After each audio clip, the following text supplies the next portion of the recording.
Right, good morning everybody. I've got the morning off. Be nice to do one in one of these events. I've got a little bit of cash action that I'm gonna post somewhere in these videos from last night. We made a profit last night. It was a good game. It was a nice game. It wasn't a lunatic game. The lunatic games are the games I seem to do my money in, when they're all betting with nothing, and I seem to always get caught up in the one hand where they've actually got something. Hey, but that's poker. So today we are at the Fantastic Beach Club. It's 10 o'clock in the morning. As you can see, there's not many people here because the place is full of poker players. The vibe's really building here, and last night something magical happened. The owner of the hotel always walks around and chats to everybody, and has already popped over to me at the table I was at. How's everybody doing? Nice, thank you very much. He's turned to me and said, you know, with his interpreter, enjoying yourself? I said, yes, thank you very much. It's very pretty here, having a great time. He's like, very good, very good. And then I saw him again last night. He came over, put his hand on my shoulder. Everything good? I said, yes. And then I showed him a picture of something that Tilly and I was desperate to go on. I'm going to show you in a minute. They've got one of these water sports car boat things, and Tilly wanted to hire it out, and we asked a couple of days ago, and they said, oh, no, you can't hire that out. That is the owner's personal craft, and there's 4 jet skis with it, and it's all got his grandkids' names on it, so that's all for the kids. And I said, this is beautiful, really good. He said, thank you very much. And then they started speaking in Turkish, bum bum bum bum bum, and then the manager of the hotel standing with him said, Mr. So-and-so said, it's no problem. If you want to use tomorrow, you can use it. It's no problem. I was like, seriously? He was like, yep. He's already said it's no problem, you can use it. I was like, thank you so much. So today we are in cabana number 9, which is behind me here. This is the best. I've just come back from Vegas, right? If you want a cabana in Vegas, sitting at the back behind all the flipping people, it's $1,000 for the day. Some are $1,500. This is us. Cabana number 9. Watch this. I'm on the decking. Here we go. We've got 4 steps in. 1, 2, 3, 4. Here we are. You've got your own cabana, fan. And let's have a little look. Out onto the sun deck area. 2 chairs. I don't know if you can see them here. Okay. Here's our own chair. Here's our own here. There you go. Look at that. Steps down to the sandy little beach area, which is all cordoned off. I mean, this is phenomenal. Now let me tell you the price. Usually these are $200 for the day, which I still think is exceptional value. But we're going to talk about this in another video. If you come through me, I can get these for you for $135 for the day. Now that's for the whole cabana, that's not per person. So if there's 2 or 3 or 4 of you, it's going to cost you what, $40? 35 quid, something like that. I mean, come on people, why are you playing, especially you English, why on earth are you playing in the misery and the rain when you can come out here and play? We're going to talk more about the benefits of coming out here to play later on in this video. I want to sit down and go through everything with you, but for now I'm going to get myself organised, speak to this man, and we're going to head over to this jet boat. This is going to be fun. Brother first. Oh, okay, no. You first.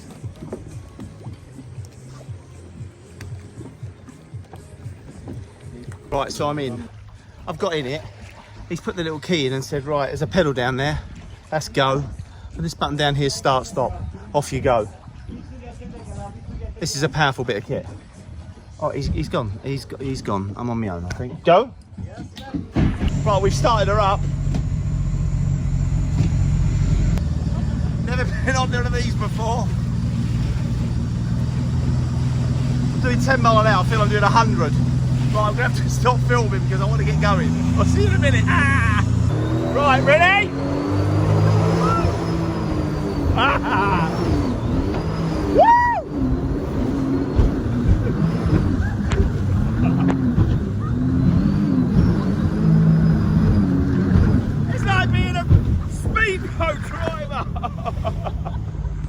Right, here we are. We've just done 1 hour of cash. I didn't film it because it was only an hour. I made 2 hands. I'm going to just go through them with you. I'm in the big blind. There's a raise from the button. The small blind calls and I call. I've just got 10 jack off. Nothing special. He's made it 30. Flop comes king 10 jack, 2 spades. Check to him. He bets 50. He's already made it 30, so there's 90 in there. I mean, I don't know, it just feels to me like he's just maybe got ace king. I don't think he's flopped the straight, but we'll see. Small blind calls, I call. Turn comes a red 5, I love it. Check to him. Now he wants to bet 200. It's like, Now it feels like he wants to protect his hands. I'm not so sure now. Small blind calls, which he's a Greek guy and he's just calling, and that's how they play their flush draws, most of them. So I'm not really worried about him. If it comes a spade, I'm finished with the hand. We love the river for the first time. Let's go outside, sorry. The river comes jack. Check is my option. I think to myself, well, I'm hoping he just thinks we're both on flush draws. So I decide to check and take a punt that he's going to have another go. And he does. He bets 325. The guy to my right thinks for a while, passes, and I just make it 6-7-5. I just want value for this hand, and he just calls me instantly. It just shows me ace king, so really happy with that. And then the very next hand, I raise ace 9 of clubs, and only the big blind calls me. I mean, the small blind is the big blind to my left. The flop comes absolutely nothing. I just barrel the flop. It's king high, king XX. He calls. Turn pairs the bottom card. I bet 145 on the turn. Try and see if I can nudge him off of it. And he passes. And that's it. So I made like 11. I think I made like 1110 in a couple of hands, which is paid for my satellite. Right, we're just about to start the 300 satellite into the main event. Not just 2 seats guaranteed to the main event, but they've also got 2 $10,000 World Series seats as well. I mean, the guarantees here are absolutely phenomenal, and most of these satellites they've not got anywhere near them. So see how long I can last in this thing. Probably might make 3 blind levels. See what's happening.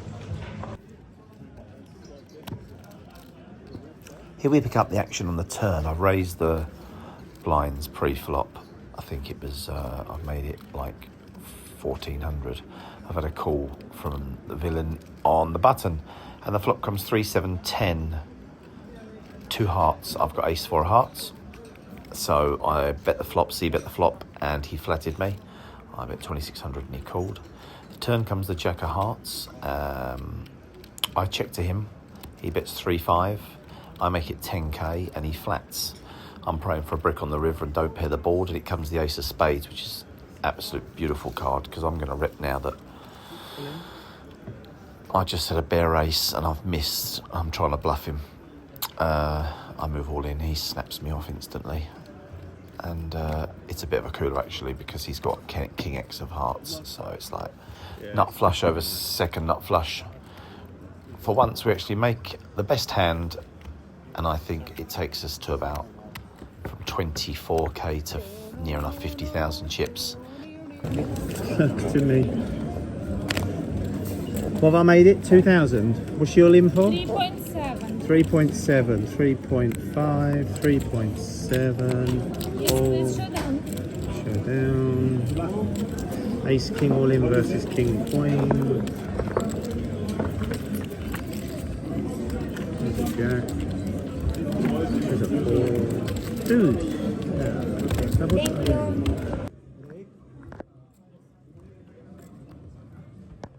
Right, we picked this hand up on the river.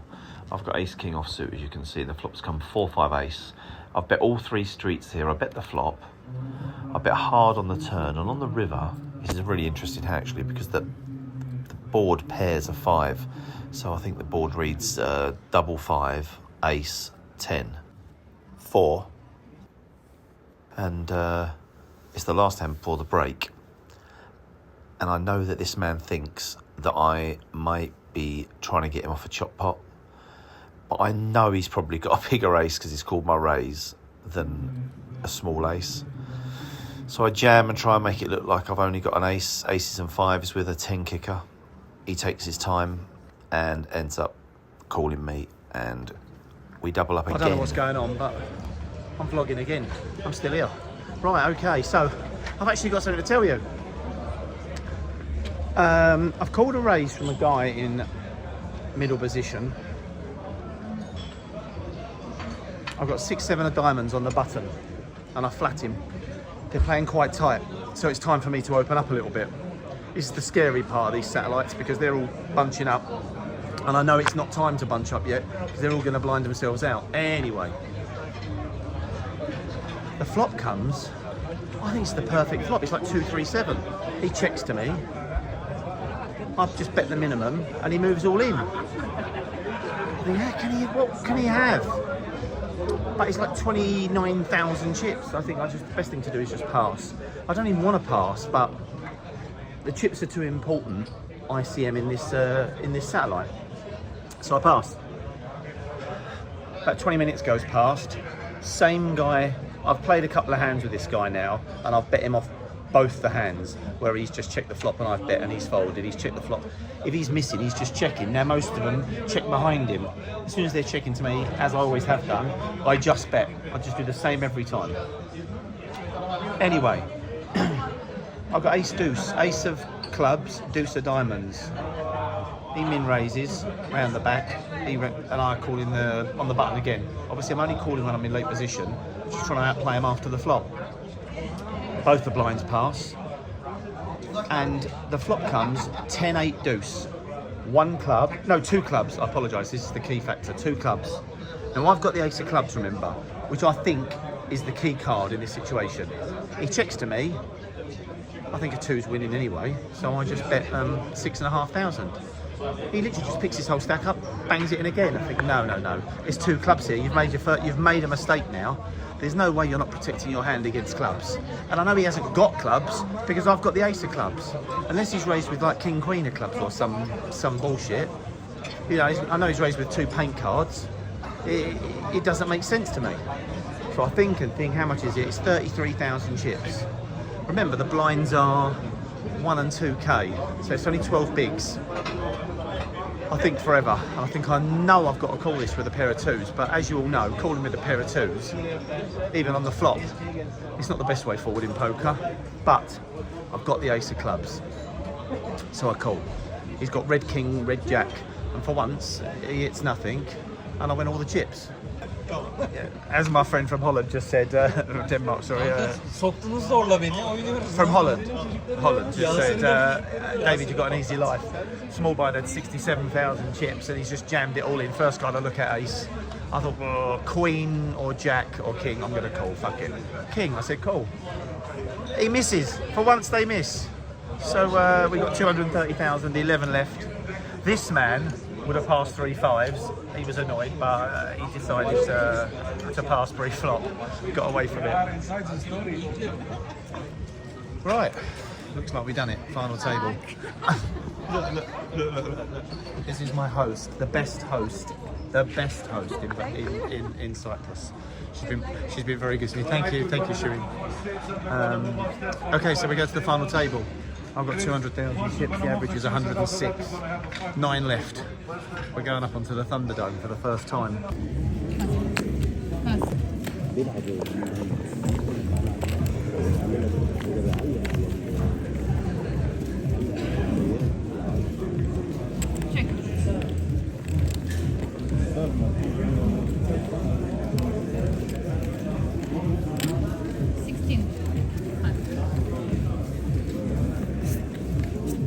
Oh? Not a good flop. Great flop for me.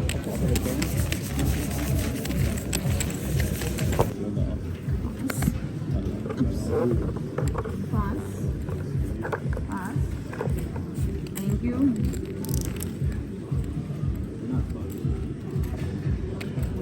Did I get called? Did she call me? Yep, she called. As you can see here, I've been clipped the blinds with pocket kings.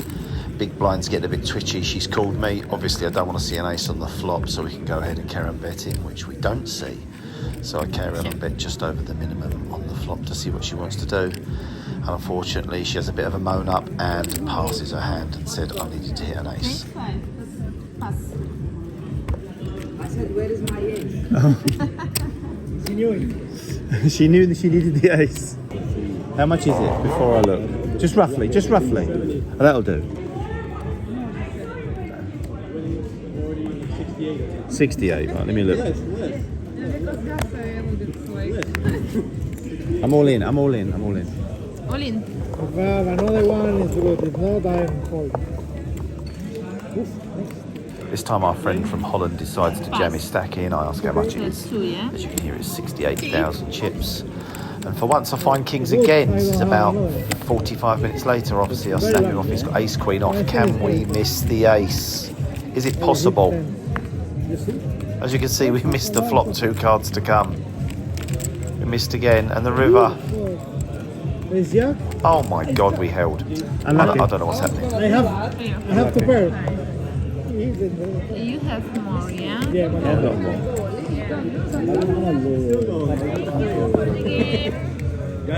they fuck you up because you Good luck, bud. Right, that's it. We done it. We got to the last 3. This is what happened. I had to turn my phone off when it actually died on me. That's why I couldn't do the last video. Yeah, I was playing really well. Just pushing through, just picking my spots. 9, 8, 7, 6, 5, 4. 3 left. They were giving 2 $11,000 packages and 2 $1,100 packages. And we all thought the 1100 was to the main event, which is the whole reason I was playing it, for $300. Anyway, when we got down to 3, the girl who was still in said, "Oh, the bloke said, should we do a deal?" I thought, we can't do a deal. Well, there's no cash. It's just all tickets. But anyway, to cut a long story short, the manager of the card rooms come over. I said, "Look, it's WPT tickets. It's their thing." And we said, "Well, hang on. The 1100 is to your main event, and the 2 10Ks they've added. So there's 2 1100 seats, 2 10K packages, or 10 plus, and home and accommodation." He said, "No, it's all WPT." I said, "So if I go out now, I'm going to win an $1,100 ticket. I've got to go in November all the way to Las Vegas for an $1,100 ticket. The flight's more than that." He said, "Well, that's what you've entered." None of us knew. No one knew. But anyway, after a little bit of haggling and hustling, he agreed. So kind. The card room manager said, "Look, I've had a word with the boss. We're going to have $2.5 grand. This is the best we can do for you. You're going to have a $2,500 high roller seat each, the 3 of us, and you can have a $5,500 super high roller." So it was like 5.5 and 2.5 is 8. So you can have an $8,000 package. Obviously, they've added even more money to the prize pool. I was like, "Well, I'm in. That's fantastic for me." She agreed. He ummed and ahed, the other guy he was not being rude, the worst player at the 3 of us. Anybody was going to go out, it was going to be him. He wanted us two to give him the cash alternative. Wasn't going to happen. Finally agreed to it. So that was it. We made a final table, and we've got a 5.5 grand seat into the super high roller and a 2.5 grand seat into the high roller. At last, for Mr. Dan Cholton, who's sitting there laughing at me tonight because I've actually finally got something to bloody vlog, mate. Oh, by the way, I'm lucky online the other night. Oh, you're still in the high roller satellite. I hope you do well, mate. Right, that's it for today. I'll see you all tomorrow when we start the main event, day 1A. Let's see if we can carry on holding up.